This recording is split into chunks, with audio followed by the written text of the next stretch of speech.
Okay, so set nou eers afgeleides op die back burner. You're going to see where we are going to apply them here. But let's just start with how we normally look at a function. So when we're looking at a graph of the third degree,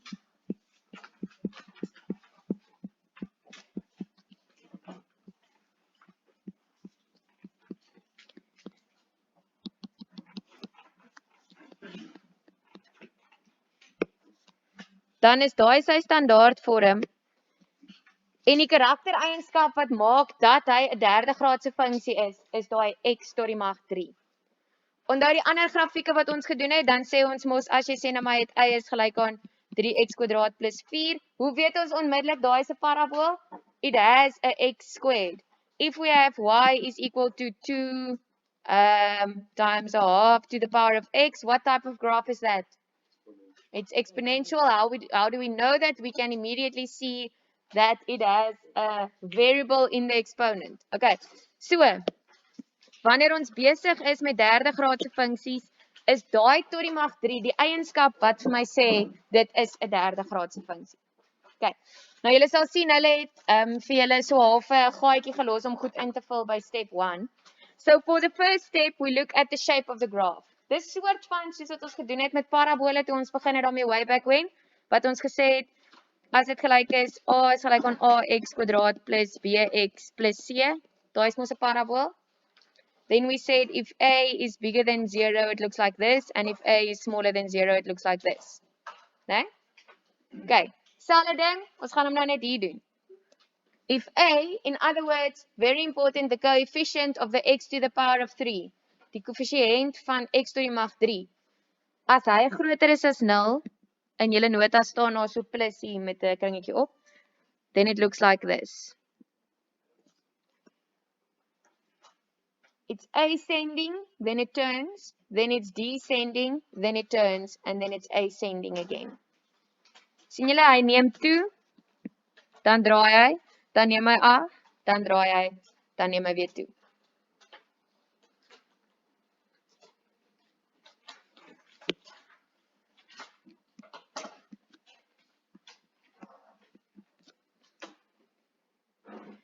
En hierdie ene gaan net die teenoorgestelde wees.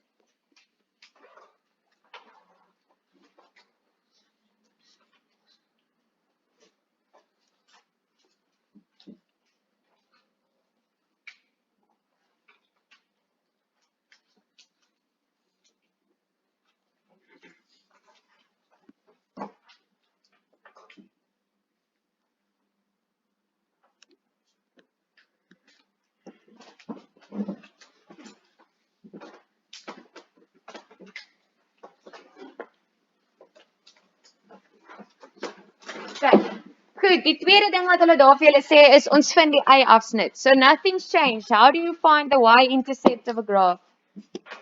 You said x equal to 0. Sien julle het 'n gaatjie om daar in te vul vir julle. So daar staan doen dit deur x en dan so 'n streepie, maak daar vir jou 'n gelyk aan 0.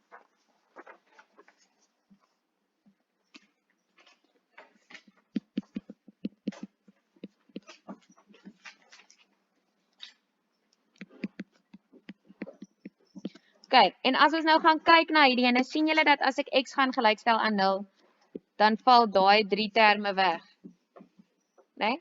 So net soos by die parabool en by die eksponensiële grafiek en by al die ander goeters, kan jy gewoonlik die y-afsnit aflees. Okay? Because like with the straight line and the parabola, the y-intercept will be on the constant value. En dis wat hulle daar vir julle wys. So, sy y-afsnit gaan wees by 0 en by d.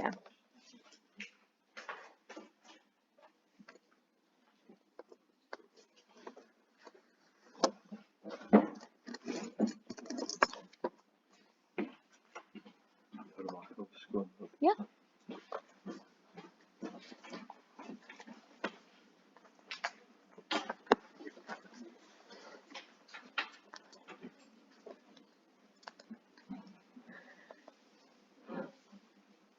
Okay. And then this is where we are going to just take a pause.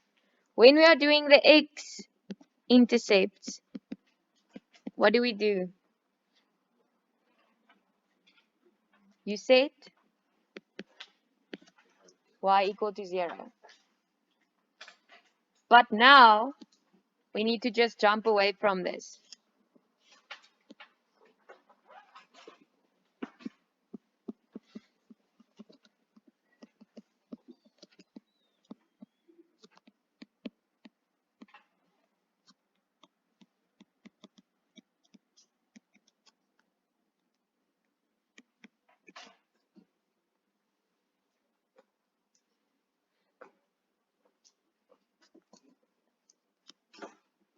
Okay.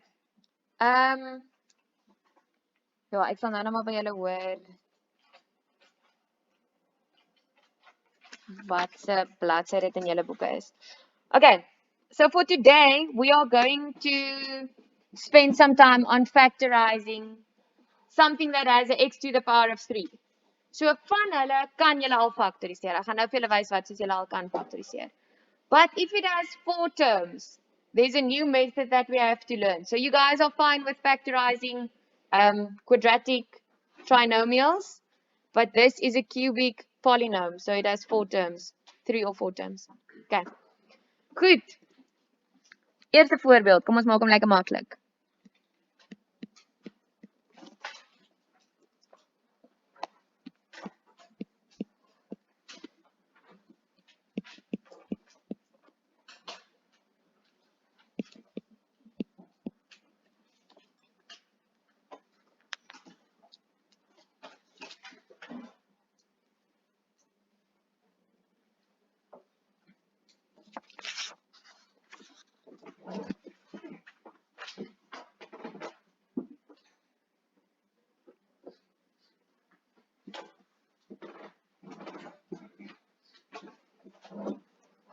Okay.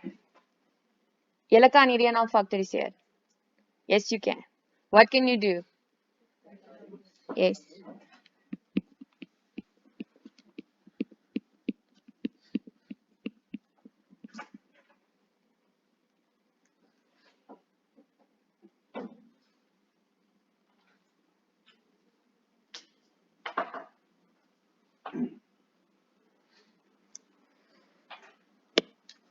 And then this is a trinomial that you can factorize.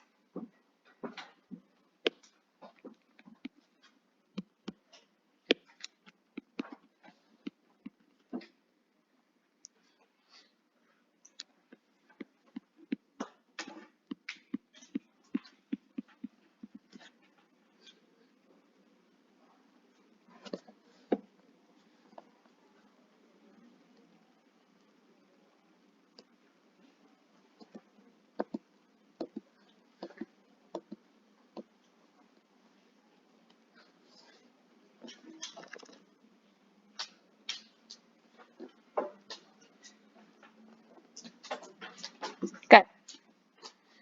So sê nou maar hierdie was 'n kwadratiese 3 term wat jy kwadratiese 3 term. 'n derde graadse funksie wat jy moes teken. Dan sou jy kon sê, dan stel jy mos hierdie ene gelyk aan 0. Met ander woorde,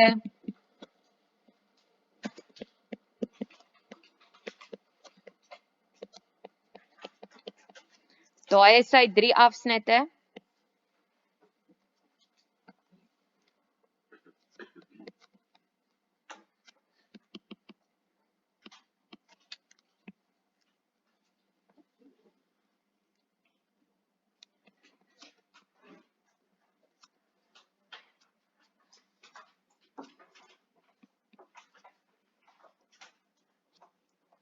En sien julle A is groter as 0?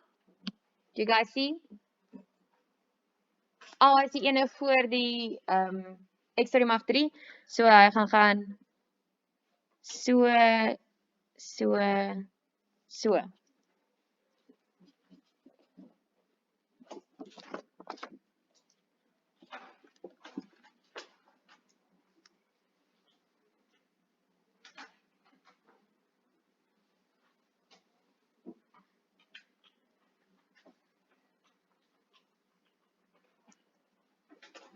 Okay. En later gaan ons al die ander goeders ook uitwerk. Sien julle, ek kan sien, hy sny die y-as, wat gaan nie aan?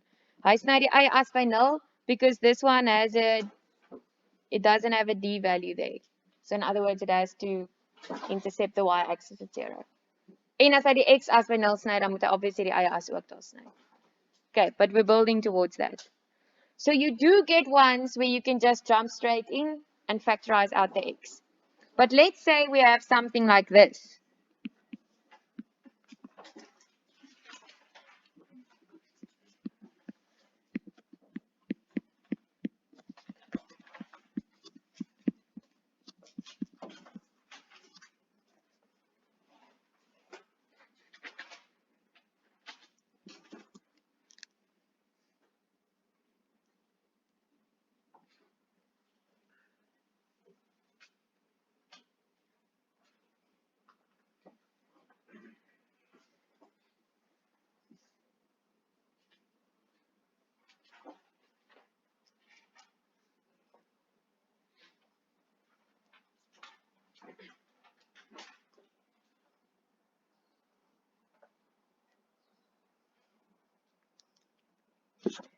Okay, what do we do now?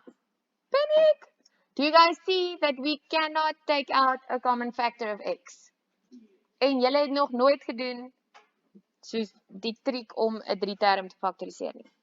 So nou gaan ons begin met iets wat mense noem die res- en factorstelling. So you don't have to panic about that. Do you guys agree? Let me take it back to basics. Okay? Back to basics. Back to basics. What is a factor? Ja! Okay. 'n Faktor is iets wat in 'n getal kan indeel sonder dat daar 'n res oorbly. Okay? So do you see 2 is factor of 6, né? Because 6 divided by 2 is 3. Dis 'n heel getal, daar's niks oor nie. Do you guys agree? Is 3 a factor of 4? No, because if you divide 3 into 4, then you have 1 and you have some left. So that either goes into a fraction, or when you were little, we said 1 res 1. Onthou julle dit? No. Okay. Meaning that you can take out one multiple of 3 from 4, but then you have 1 left. Né? En daai 1 kan jy nie nog iets uithaal nie. So if you say 4 divided by 3, it's either 1,33333, of toe jy klein was, het jy gesê dit is 1 res. What? Yeah, but you're English. 1 rem 1. Okay? So sê nou maar ons het 15 gedeel deur 2, stem julle saam, dis 7 rem 1. Okay? Stem julle saam. Back to basics. Because you can divide 2 into 15 7 times. But then you're not done. Then you're only up to 14. Then there's still 1 remaining. Okay? Let's do 14 divided by 2.